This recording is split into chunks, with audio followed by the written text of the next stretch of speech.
Well, we've had an interesting parcel arrive, so let's get it opened and see what's in there.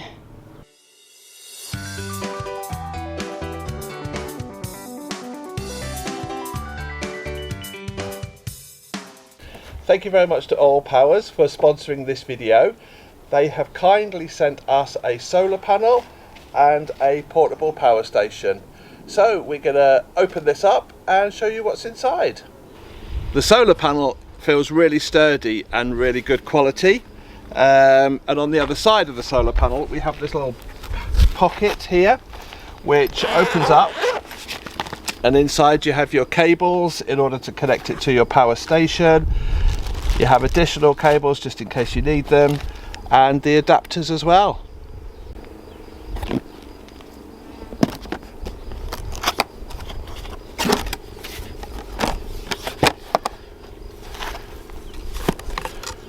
So firstly, in the power station box we have the instructions.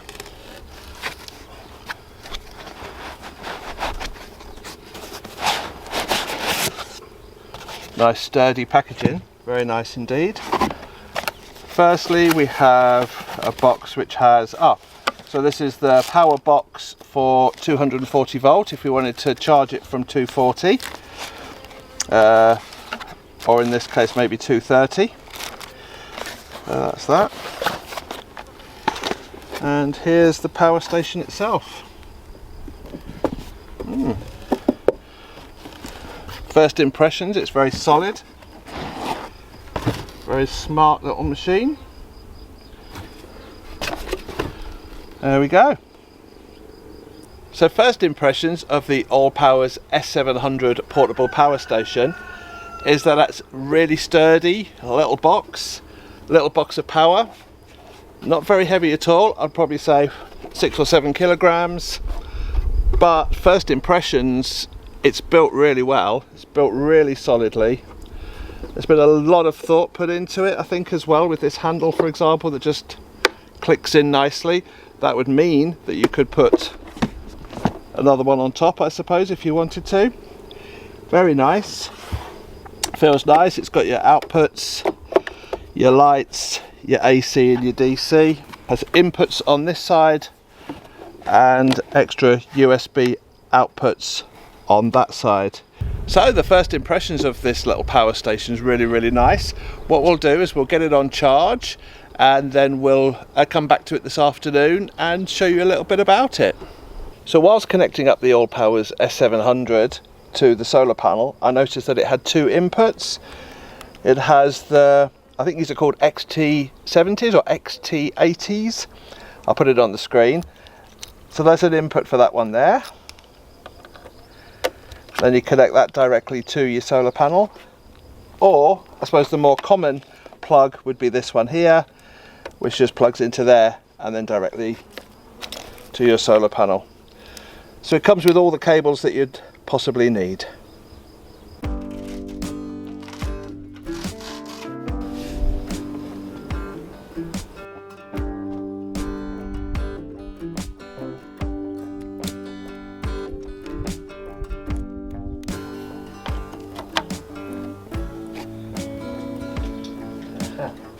Whilst the AllPowers power station is charging up and we're here on the land, I thought it was an ideal opportunity to bring you around and have a quick look at the garden. Just like a good update, it's the beginning of a new month and the weather has been fabulous. So I'm still learning how to garden in this climate. So let's see what's doing well and let's see what's struggling a little bit. We're starting here inside the greenhouse.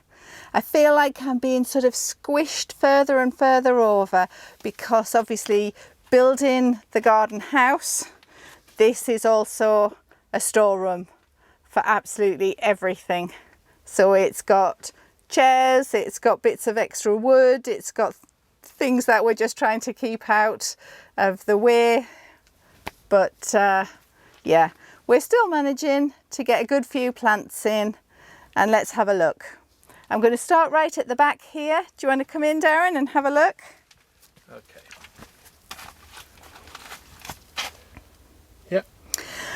I did sow some beetroots straight into the ground, but as usual, I think the ants got them. So I've set some away in little clumps here, and they're just about ready to go out. Just need a bit of time to get that done. The rest of these are all butternut squash, and they were from one that was grown very locally by my neighbour, so I know that they are going to be spot on. And you can see that they're coming on. I've potted them on and they're coming up with lots of really good true leaves, looking fabulous. Then I've got, moving on, the little tomatillo that I squeezed the seeds out of. They're ready to be potted up individually as well. I think I showed you those last month, but they seem to be very slow to grow, but they are growing and they're doing really well. The main thing that I got going this month, or shall I say last month, so I'm now sort of talking about the beginning of a new month, and that's April. So at the end of March, I was putting in my tomatoes and they have just romped away. So these ones are the small cherry tomatoes, and I've got a black variety and an orange variety. But then I also have some large ones. But the large ones, as you can see, I've already taken them out and potted them on, and they're just over here. These I just potted up yesterday. They're Roma tomatoes. They're like a large plum tomato, and they're supposed to be really good for cooking with because there's not as much water in them. So you can make sauces and pasta sauces, that kind of thing, and it doesn't take as much cooking down because there's more meaty flesh rather than water in there. And this little guy is like a marmande, and it's supposed to be like a large slicing tomato with a really good flavour. So I've got fingers crossed for that one. But when I potted him on, his little friends have just started to grow and come up as well. Very cool. The other big successes have been courgettes. I just potted up 3 courgettes yesterday, and overnight yet another one has popped up in the line there. So these are going to go out in probably in the pumpkin patch with all of the pumpkins and the butternut squash. I have got a little bit of fennel has come up. I didn't know whether that would work because it's been really hot. So I'm going to have to keep an eye on that so it doesn't go to seed too quickly. Then what have we got? We've got some more turnips because the turnips were doing really well. So I thought I'll pop some more little turnips out. And again, more squash. These are a variety called Ichikakuri, and some of the very few that I actually paid money for. A few more butternut squash. I think I'm going to have more than enough, so I might have some to give away, some to pass on to friends. And then on the end here we have got some more kale. Darren and I absolutely love kale. Strangely, when I put the last lot in, out of about 10 seeds only 1 came up, and that's been planted outside. But there we go, loads more. And this one is some wild mint. We found it, well, Darren found it and was very proud of himself. It's like a peppermint. Yeah, it's like a peppermint. So we found that when we were at the river beach with Jade, and there was masses and masses of it. So Darren just like pulled a little bit, and I think from that I've managed to get at least 3, if not 4 plants. So, and there was masses left, we didn't clear it out. Let's go down to the garden beds and see what's happening there. I think I showed you these before. Well, definitely this one. This was outside the bakery in Castelabranco that we like to go to, and Darren was like, oh, I wonder if we can have it. It was just next to the bin. The container? Yeah, the container. Not the content, the container. And so he went in, sort of asked, and the guy said, yeah, you just take it. I'll put it in your truck for you. So we got this a while back, and I think I've shown you that we filled it up with soil from the top of the land, and then Darren planted carrots. So I'm happy to say that his carrots are all coming up lovely now. They're getting their true leaves, and there's two different kinds in there, a yellow one and a standard orange one. And then he also found this,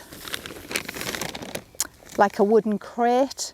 The bottom was a little bit broken, and it was again near a bin in a local town. A local town, yeah. I was trying to think which one, can't remember. So I've reused some compost bags to line it with and poked holes in, and then I've sown carrots in small clumps. So like when you just want 3 or 4 carrots, and then we'll be able to pull a little clump out. But if you look closely, you'll be able to see we have a small crater here, because some little animal, who shall be nameless, stood in it, trying to get in to eat the compost out of the carrot box. A little animal called Max? Yeah, that one. Let's have a look down here and see what's going on down in the garden beds. First bed is going to be the second one. There's another bed going to be put here, but we've just sort of got bits in place at the moment. Far too many projects going on. So yep, the cabbage bed, you'll have seen them before, but they are growing and they're really starting to heart up. So that's nice that they're like really firm inside. So I'm really pleased with these.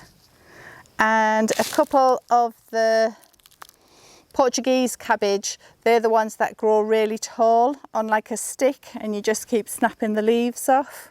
A bit like kale kind of situation. The other bed,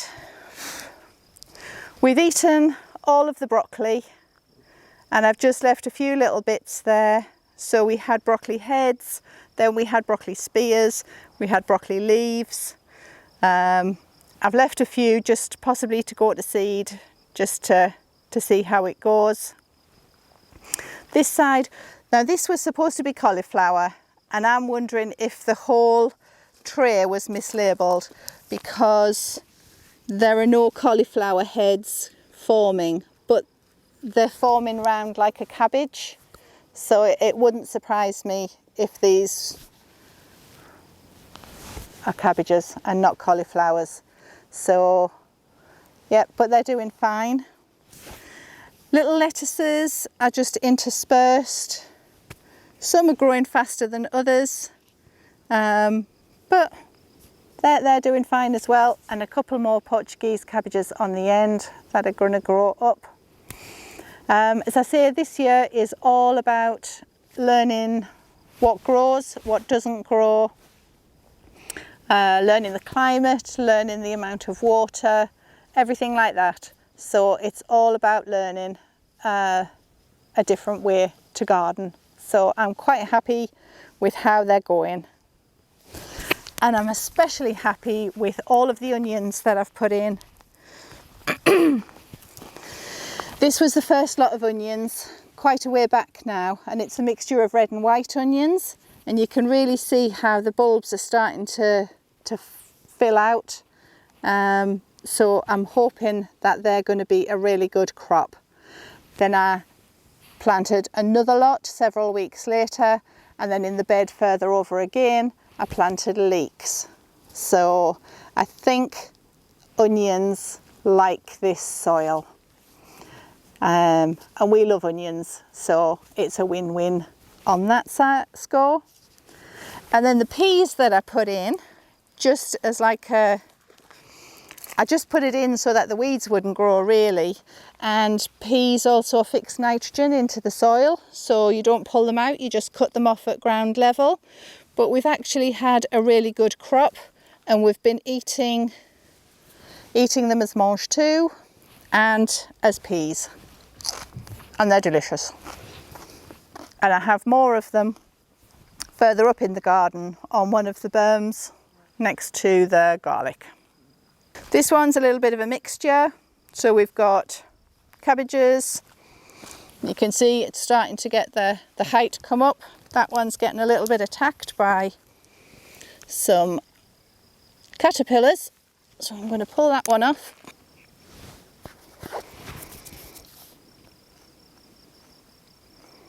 I'll put that somewhere and the birds will eat that. Wow. More little lettuces and some turnips. Turnips are not doing fabulously. I think something's nibbling them because they keep growing and then stunting back. And I think that'll probably result in quite a harsh woody turnip. So that might be a learn. Get a different variety, I think. Get rid of you. But there's the second lot of onions. Yep, still doing really well, firming up really nicely. And this is celeriac, which seems to be doing really well too. Nothing seems to be munching the celeriac, so that's good. Just needs to grow. But since we have moved into the new year, I think we've only had about 4 days of rain. Yeah. So although we had a lot of rain at the end of last year, there hasn't been very much at all this year. And then finally, just half a bed here, we've got leeks, which still look quite thin, and some more cabbage and lettuce just infilled. But behind Darren is the slope. Now we don't want to show you too much because we are moving on with the build of the garden house.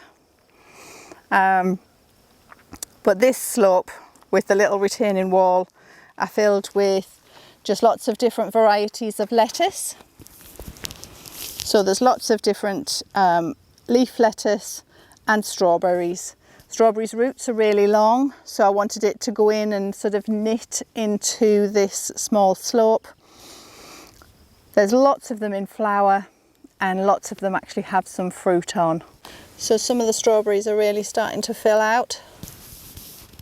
And this one's got lovely flowers on. Yep. And that one's just starting to fruit. Do need to get in and weed a little bit. Well, it's been about 4 hours since Darren put this one on charge, and it came out of the box at 0%. It had no charge at all, and we're now up to 80%. But I think he has charged his phone on it since, so it might not be 80% now. So that was really a good test for us. It's going to be very useful here on our land because the sun comes up, tracks round, and is just starting to drop down behind me, so we will always have a really good position to put these double fold out solar panel out and always be able to keep this fully topped up, soaking up all of that sunshine that's going to be so valuable to us. What I really like about this though is its size, and it's going to be so portable. So I have my trusty little measure, and it is just over 26 centimetres wide. It's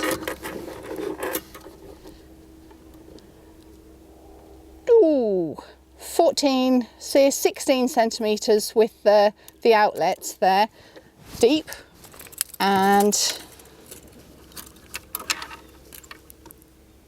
19 centimetres high, and it is so light. So we have an up and coming trip to the UK soon, and that's going to sit behind my seat in the car, and it'll mean that we keep our phones and our Bluetooth speaker fully charged all the way back to England. You say, oh well, you could just plug it into your car. No, we've got a 25-year-old car, doesn't have those newfangled things in it. So yeah, this is going to be ideal to keep us going all the way back. So how's it going to do that? Yep, it's going to be fully charged before we go, and you have 3 different ways in which you can charge it. So we have a DC input if you're living in a normal house and you're connected to the grid, or you've got a nice friend who has that. You plug it in and it'll charge up. You have your solar connector, the solar connector that goes straight in as well, or we even have the option of in-car charging, which is a 12-volt system. Now our car might not be able to do that with the connect because it hasn't got a place to put the connection in.